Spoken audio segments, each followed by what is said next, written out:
already it's just kind of built in that this is a guy who really pisses some people off. Other people really like him and like that he pisses those people off, and everyone talks about him. Your task will not be an easy one.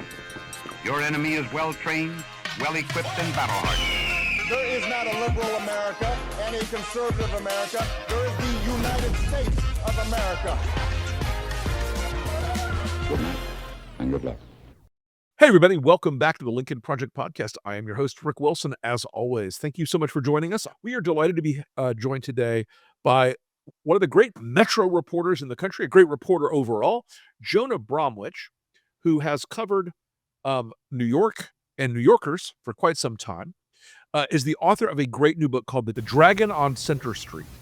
Now, this refers to a lot of the cases in which Donald Trump was held to account in the city of New York, and in the chaos of everything that's happened since then with the re-election and all the other stuff, it's kind of slipped from the public consciousness that Donald Trump was indicted and convicted of fraud in the city of New York. And I want to bring Jonah in to talk about this. Jonah, thank you so much for joining us today. First off, talk to us about what the centerpiece of this book is about. Talk to us about the legal process of this book and why it's so important right now. Sure. So thanks for having me, Rick. I'm really excited to be here. So this book really focuses on just one of Donald Trump's cases, and that is the criminal case against him in Manhattan. And the whole point of the book is to kind of narrow the aperture to an extent where all the kind of Trumpian chaos, all the distractions, everything he throws up in the world that can make it so hard to understand what these cases are about, get all that out of the way and just focus on this one case. And what's interesting about this case is that it's often referred to in shorthand as the hush money case. People say, oh, hush money, Stormy Daniels, I know all about that. Old news, don't need to pay attention. We'll see what happens. And really what this case was about, as presented by Manhattan prosecutors, was the corruption of the only election that at that point Donald Trump had ever won. So what the prosecutors said in this case was that Donald Trump had buried not one, but three different stories in the course of the 2016 election. And in doing so, defrauded the American public, kept them from knowing the full truth about his record, about his background, and that was essential to his 2016 win. After that win, the prosecutors tried to persuade the jury and succeeded. He covered that up by falsifying business records to disguise the reimbursements to Michael Cohen for the last of those hush money payments. But it's not one hush money payment, it's three. And it's not just the Stormy Daniels case, it's the case about the 2016 I think that's something that gets lost in this whole shuffle. And I'm so glad you've written this book, because when this case is going on, Donald Trump is by no means a certainty. He is by no means a lock-in. There is not a sense that he's got this election in the bag. He's going to win a surprise victory. He had a campaign that was on edge, that was on tenterhooks, as they say. It was not a sense of that things like Stormy Daniels and that things like the Access Hollywood tape were inconsequential. In fact, people thought inside the campaign they were very consequential, which is why he ended up trying to hide all this.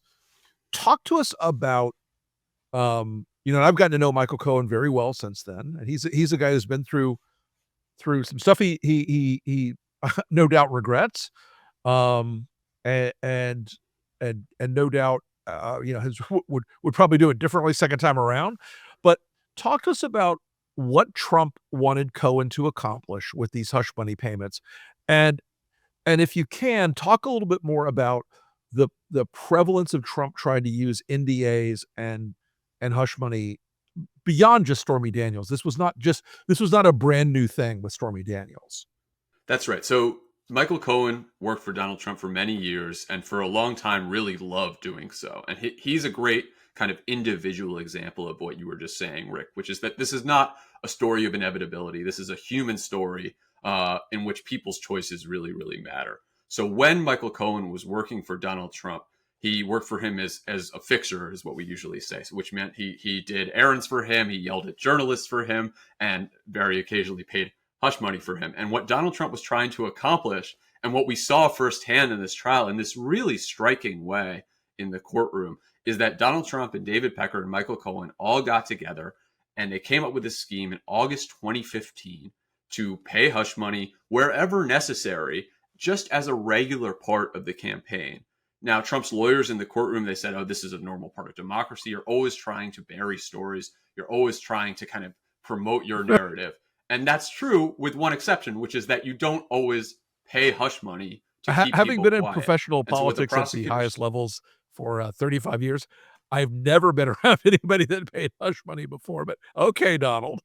Yeah, right. No, it's a difference in degrees, but it's a Right. very serious degree, right? To pay hush money to keep information from people. And one of the things that the prosecutors in this case had to prove was that Michael Cohen and David Pecker, acting on Donald Trump's behalf, committed crimes along the way as they buried these three stories. And so Michael Cohen was this agent trying to control a narrative that Donald Trump just did not want the American people to see. And it was very successful at that time. These stories eventually came out. One came out here, one came out there, one just before the 2016 election, one 2 years later, that's the Stormy Daniels payment. But really, the American people did not get to weigh and measure the full impact of these stories. And ultimately, the prosecutors argued Donald Trump won the campaign in part because of that. So that is something that I think is, I can certainly make an argument that if Stormy Daniels had popped on the scene, especially in either before or after Access Hollywood, it could have had a very, very, very significant, very meaningful impact on the course of the campaign, the course of the race. So David Pecker, who is, of course, from American media, folks, which is the sort of tabloid world, National Enquirer world, etc. He was the one who did the catches and kills, correct? I mean, he explained to folks what those catch and kill agreements look like so that they understand why this was so important for Trump to make these happen and Cohen to make these happen the way they did. This is a great kind of example of where the way this story has been told before just confuses people who don't follow every blow-by-blow account, right? So we think of catch and kill and hush money almost as separate things, but in fact, those two phrases so famous from Trump's first term are actually kind of part of this same scheme, according to the Manhattan prosecutors' argument, which is this conspiracy formed in Trump Tower in 2015. And so when David Pecker was paying hush money on Donald Trump's behalf, what he was doing was he paid money to a doorman who was selling a salacious story about Trump fathering a child out of wedlock. Never been corroborated, but could have been a really damaging story very early in the campaign. And then Pecker's agents also paid Karen McDougal, who was a Playboy model who had an affair with Donald Trump, actually around the same time as Stormy Daniels says she had sex with him, also to go away. And so one of the things that I think is really interesting about having caught and killed these stories, which is to say purchase them and then not run them, is that they're so spread out. One comes at the very beginning of the 2015, one comes in the summer of 2016, and one comes right at the end. And so you can imagine, had these stories come out, all three of them, particularly in that sequence, any one of them could have had really serious effects. And Rick, I want to go back to what you said just a second ago. There's a lot made about James Comey's speech about Hillary Clinton's emails, right, in 2016.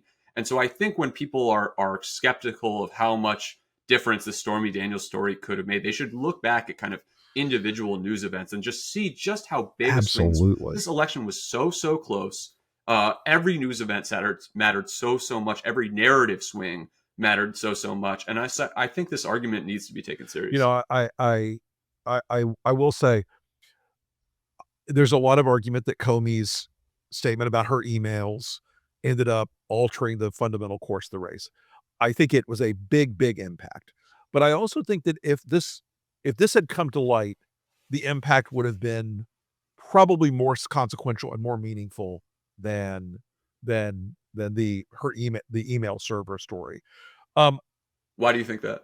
Because the email server story is nerd stuff, and sex and money are what people you go, oh, I see. So you write the story not just about Trump himself and his and this process, but about the prosecutors, about the way that the story's being covered, about the way things are being looked at. Tell me about how the prosecution decided to bring this case. Sure. So what I wanted to do with this book was really show the way that Donald Trump combats institutions and the way that some of these kind of institutional tendencies really give him an advantage a lot of the time, particularly in the contemporary Right. media environment, where he can tell a simple, uncomplicated story, repeat it over and over and over Uh-huh. again. So the prosecutor in this particular case is the Manhattan District Attorney. His name is Alvin Bragg. And in many ways, this case is really compelling that he put together. He conceived of it as an election fraud case. And briefly, he was calling it kind of an election interference case. He was saying that Donald Trump interfered with the 2016 election. And I think one of the reasons that argument didn't land or didn't find purchase is because election interference might as well be trademarked by Donald Trump. So that's just an example Right. of the way in which I think his media savvy works to his benefit. Sure. So Alvin Bragg put together this really kind of remarkable case. And in the courtroom, this case of conspiracy, of sex, of corrupting an election blow by blow, of Michael Cohen reporting back to Donald Trump at every turn to let him know what was going on with these stories. He didn't want to see the light of the day, It was incredibly compelling, I think, for the jury, I think for the journalists who were in the room. But both before the trial and especially after the trial, Alvin Bragg barely ever talked about the case. He didn't explain, except for one press conference after the trial, why this mattered, what the jury had actually found. He never really acted as kind of an agent to explain this case to the American people. And because of what was going on with Joe Biden at the time, and because there was an assassination attempt on Donald Trump so soon afterward, I think the news cycle took hold and people really moved away from this case without ever really understanding it. And that's one of the reasons I really wanted to write this book is to make sure that people understand, no matter what they think of it, what this case was, what the prosecutors convinced the jury of, and why ultimately it had so little impact in terms of on the American Yeah. At the conscience. end of the day, I mean, and I've asked a lot of people this question, but I ask you, in some ways, the story went away, yes, because of the exactly what you just identified. You know, we had this all these other colossal seeming events, you know, filling the news void. Um, but there was also a sense, I think, with some folks that, you know, yeah, Trump's having sex with porn stars. Yeah, that's baked in the cake. I think some people look at it as like, oh yeah, of course he's having sex with porn stars. Yeah, that's just Trump. And I'm curious if you think that's part of the sort of dirty magic of this thing is that people were like the bar is so low for him being, you know, kind of yeah, kind of a degenerate essentially. That people just sort of like, yeah, oh, that's just Trump being Trump. So that's one of the things that's so interesting about this case, right? I 100% think that the impressions of Trump, like him or hate him, are baked in at this Yeah. point. Oh Were yeah. baked in certainly by the time this trial took place. But the case goes so far back, goes back to Uh-huh. 2016, when that wasn't really the case. I mean, this case, which I think is persuasive when you think about the media environment of 2015, 2016, the idea that these individual pieces of information could have made a Mhm. difference.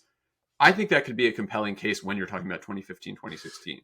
When you're talking about 2024, 2025, in our media Yeah. environment now, with the amount that we know about Donald Trump, the amount that is baked in, I don't think this case makes any sense. If the prosecutors were to take that case and just kind of transpose it to the 24 election, let's say that for Right. whatever reason, Donald Trump had people pay hush money in the 2024 election, it wouldn't make any Nothing sense. nothing will It's surprise me, Jonah. right, right, sure. But I think one of the things that's remarkable to me about this story is that it's the twilight of one media era where Donald Trump gets elected, one that he already has significant command over, and it's the dawn of a new media era, the one that we're living in now, where he has almost total control. Yeah, I mean, I think we do have to be sort of realistic as Americans now. Donald Trump has dispositive control over the national media narrative like no other president has ever had. Um, and there are very few points of resistance against that at this point in our culture. There are very few tools now. You know, when Donald Trump changes the subject, the media, mainstream press tends to follow that change of subject, whether or not they should or shouldn't. They tend to chase the rabbit, as I like to say.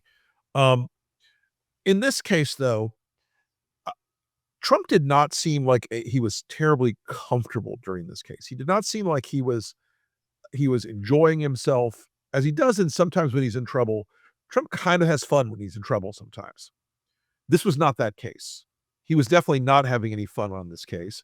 Talk to me about where you see, or where you saw his headspace during this entire affair. Oh, I think this was an utterly miserable environment for him. There's this kind of famous conception of Trump's experience, which is that he's always going to kind of wriggle free of consequences, as the famous tweet goes. And so I think people kind of impose that on his firsthand experience. They say, well, I've seen Donald Trump get away with so many different things. He always knows he's going to. That is not the case. I mean, I think this case was utterly, utterly miserable for him. This is a guy who is facing real prison time, who has to go into court every day, who has to sit silently, which is something he almost never does. And he has to hear witnesses, potential jurors back in jury selection, just insult him, cast aspersions on him. And there's very, very little he can do about it. And unlike some of the civil cases against him, in which he really kind of exploded in court and he stormed out sometimes and he was muttering and shaking his head all the time, there were the consequences of losing this case were thought by him and his team to be so serious that he was really stuck doing nothing. And so there was a lot of reporting about Donald Trump sleeping during this trial. And I do completely believe that he fell asleep during jury selection, but a lot of people fall asleep during jury selection. What I think it was is that he was kind of so miserable that the only thing he could do to kind of keep himself under control was to kind of burrow within himself, keep the eyes switch closed, off, and really not respond. Yeah, because otherwise Interesting. he would have exploded. And the day that this was most clear was the day that Stormy Daniels testified, because Stormy Daniels goes in there. She's extremely, extremely anxious, and her anxiety, you know, when you're around someone who's really, really jittery and you can just feel it from them, like you almost become anxious yourself. So it was that. And then Donald Trump just stewing, and you could see that he was almost kind of shaking with rage. And so this kind of clash where Stormy Daniels got to tell her story and he didn't get to call her horseface and he didn't get to insult her and he didn't get to stand up and interrupt her. I've been around him a fair amount at this point just through covering both these civil and criminal trials. I had never seen him so angry and so desperate to kind of explode in a way that he just couldn't in that environment. And it's just amazing, you know, where it's a year ago now. He was at the kind of utter nadir of his kind of power. You know, he just had very. It is kind of astounding that how recent it was that he was in this ditch. Talk to me a little bit about how this trial was covered, not only from your side, which you had this in-depth, granular coverage. Talk to me about how you think this trial was covered. Was it made into enough of an issue? I mean, it got a lot of national coverage, but it always felt like I always felt, maybe this is my opinion, that a lot of the televised coverage of it was a little disconnected from the severity of the case. Like, it was like a lot of the televised coverage felt like, oh, it's more of the Trump show. It's more of the crazies and more of the, you know, Donald's in trouble again. And whereas I think your coverage and a lot of the coverage, the Times in particular, had great granular coverage. Thank you. Talk to me about how you saw this thing covered. What was the sort of reporter zeitgeist when you were covering? What was the vibe in the room? Yeah, it's a great question. I mean, when I was covering it, I just simply did not have a global view. We were working too hard. I was working 18, 19 hours days.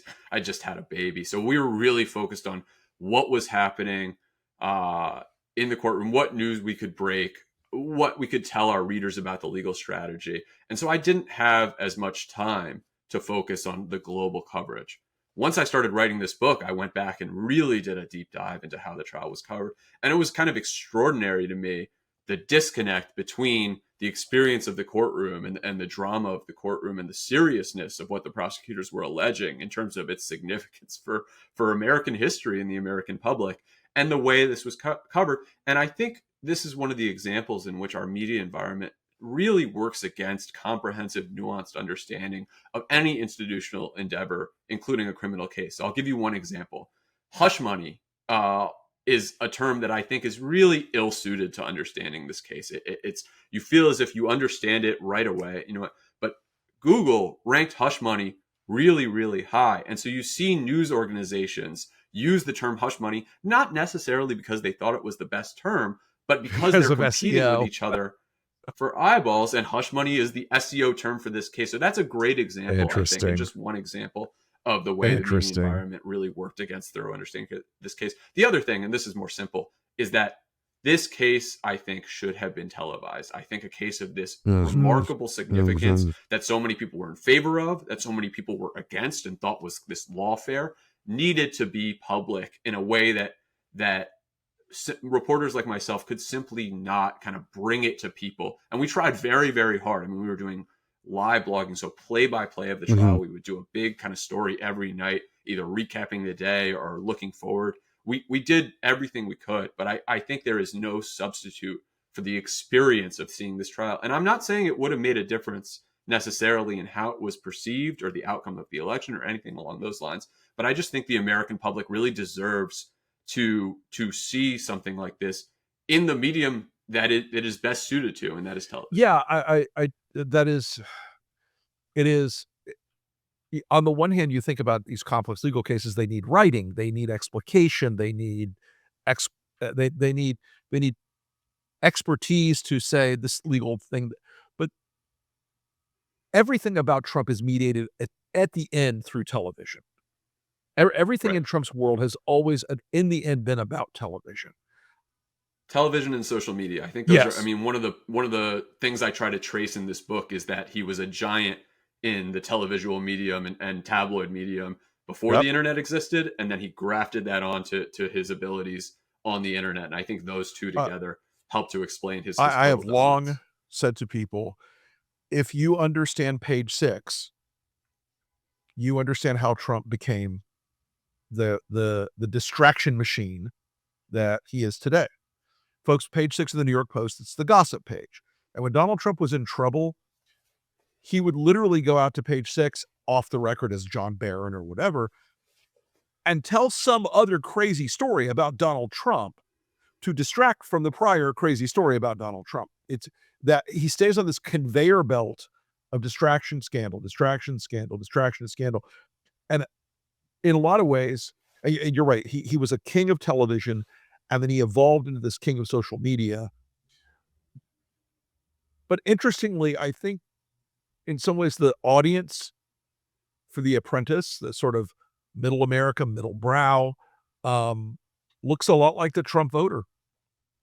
It looks a lot like the folks that he, still has in the palm of his hand today. It's funny that you say that. I grew up actually watching The Apprentice. It was just something my family often watched a lot of reality television. We watched American Idol too. So I think in some ways that programming was targeted at us. So I grew up watching The Apprentice. I watched at least the first 2 seasons, I think. And one of the things that strikes me and is interesting to think about now, and it's relevant as we talk about Joe Rogan and these podcasts for the left, is The Apprentice had no political valence whatsoever, right? You don't go back and look at it and say, "Oh, I see the roots of Donald Trump's kind of Republican Party stance." It was straight reality show, and I think one of the things that appeals to a lot of people who like Donald Trump is these are folks who are not necessarily reading political news day in, day out, thinking about that conversation. It's that kind of show appealed to them. I agree, and what he does now appeals to them on a level often that is extra political or is aside. It's interesting because I've told this story a million times. People are sick of hearing about it. The thing that the moment I recognized the Republican Party as it had been was in deep, deep, deep fundamental trouble. We were doing a series of 32 focus groups in 16 cities, and a woman in one of the first focus groups. We were testing messages like, how do you defeat Donald Trump, right? Would you be less likely to vote for Donald Trump if you knew about his tax problems? No. His bankruptcies? No. And the moderator was getting a little frustrated, and he finally, sends me a message. I'm behind the mirror. And I said, okay, you got to go at this another way. What do they believe about him? And the same woman said, well, he's incorruptible. Donald Trump is the richest man in America. He owns every building in Manhattan. He's built thousands of skyscrapers. He employs 1 million people. Everybody in New York works for Donald Trump. And it was this, and I'm behind the glass going, oh boy, this is a cuckoo. But everybody else around the table suddenly was like, oh yeah, he owns all of Manhattan. He owns New York City. He built all of New York City. I'm like, where did they get this? And it's ironic for a guy who makes television commercials for a living. I don't really watch television. I wasn't raised with television, you know? Uh-huh. And so the irony of it, that the success in business he never really had was shown on that screen. And I guess in some ways, you know, you saw it in the courtroom. This was a guy who crafted an image of himself. And I think part of what your reporting shows is that the essential tension of the bullshit image of Donald Trump versus the sort of seedier reality of Donald Trump is where the collision of the energy in the story seems to come in for me. I write about the track he traced in the 90s. Mm-hmm. And in the 90s is when he really starts to shed real estate as his fundamental business. And it becomes the business of Trump. He starts licensing his name out. He loses kind of one aspect of what he does in the world. But that's when he becomes Donald Trump, the brand. And we've seen in recent reporting that I think he was in real dire straits until The Apprentice came along and allowed Trump, the brand, to become a national television show. So it's a hugely important part of his story. And it's part of the kind of luck he's always seen that I think these different types of media come along and buoy him and carry him on to the next thing. I mean, it's very similar story with social media. Donald Trump was in many ways thought to be kind of a washed up celebrity. And that was the kind of person that was on Twitter. It was retired basketball players. It was old soap opera actors. And it was Donald Trump. Folks who people were kind of tickled at the idea that these people were out there tweeting. And that's where I think, unlike The Apprentice, you really start to see Trump's politics. And on Twitter, it finds his politics, particularly in the Obama era, I mean, this is a story. When I worked for Giuliani back in the 90s, there was not a close, warm relationship with those two guys. I will never forget, one of the deputy mayors said to me one time, because I didn't know who Trump, I mean, I knew of Trump when I came to work for Rudy, but I wasn't like, and I knew he was a big real estate developer. That was what I thought. And one of the deputy mayors said, the guy's an asshole. He's a shit talker. We give him a couple of parking passes a year. That's what we do for Trump. And I ended up meeting a lot of the actual big developers in New York over that period of time. And I was like, these guys are the people building 10 skyscrapers in the course of, 5 or 10 years or whatever it is. Whereas Trump is, at that point, you're right, he had transitioned to the branding thing, the Trump steaks and Trump vodka and Trump water and Trump golf courses. And none of it has the same feel if you're I think in some ways, without The Apprentice, the sort of cheesiness of all that branding stuff alone would have been disqualifying, or at least it wouldn't have been as compelling. He certainly needed a national platform. I think that's very true. One thing I think that it makes sense to give him credit for, particularly now when he has so much power, is he does seem to find these seams where he can tell the story he wants to tell. And there's always kind of throughout his career been not just naysayers, but like a huge contingent of people who simply don't like him. I wrote about his first time cover back when some people at least considered him kind of a master of the universe. His first time cover says something along the lines of like, Donald Trump, like some people hate him, some people love him, but everyone's talking about him. It's not those are not the exact words. But I was like, wow, already it's just kind of built in that this is a guy who really pisses some people off. Other people really like him and like that he pisses those people off, and everyone talks about him. I mean, so that's really built in. And I think as the media environment has evolved, that's become a more and more powerful. That's one of the reasons I think that he is a two-term president and one of the most powerful presidents we've had. What's a lesson from this trial you think reporters and observers of politically connected criminal trials should take from this book? This is a book about what makes Donald Trump's shtick work and why institutions are not kind of keeping up with what he does. And so one of the things that I think he does that really does work is he explains himself all the time. And his critics will say, oh, those are lies, and exaggerations and distractions, etc. But he is constantly out there explaining himself, saying, here's what I am, here's what I do, here's what I'm about. And institutions have this incredible penchant for understatement, and just our work will speak for itself. We don't need to explain why we're prosecuting. The filings are our statement, as the lawyer. Exactly. And that stuff is public, which Pacer is not as public as people will have you believe. So I think institutional work for so long has been done behind a curtain. And one of the things that I think any institution in this era needs to grapple with is how little we've explained what we do, and how much more we need to explain what we do, how much more we need to explain how it is we work and why we think what we do is important. And so I'll give you an example. The first chapter of the book is about how we broke the story of Trump being indicted. And a lot of people will think, oh, someone just handed them that story. Like, they just got, no, like the story, the indictment took a lot of work. I'm not going to tell the whole story here because I want people to go out and buy the book.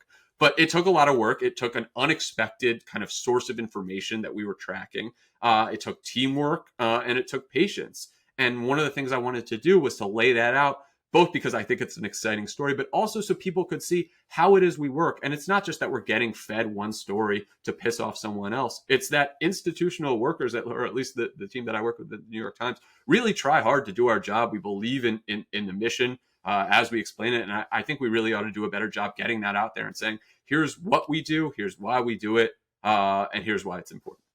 Jonah Bromwich, thank you so much for coming on the Lincoln Project podcast today. Folks, the book is Dragon on Center Street. It is a brilliant, important history of Donald Trump's fraud trial in New York that you should read, because it really will remind you that the person who has somehow won the presidency is kind of scuzzy at a level you might not even understand until you go back and reread how this process worked. It is brilliant reporting. Jonah Bromwich, thank you so much. Again, folks, Dragon on Center Street. It is a brilliant book. I really recommend it.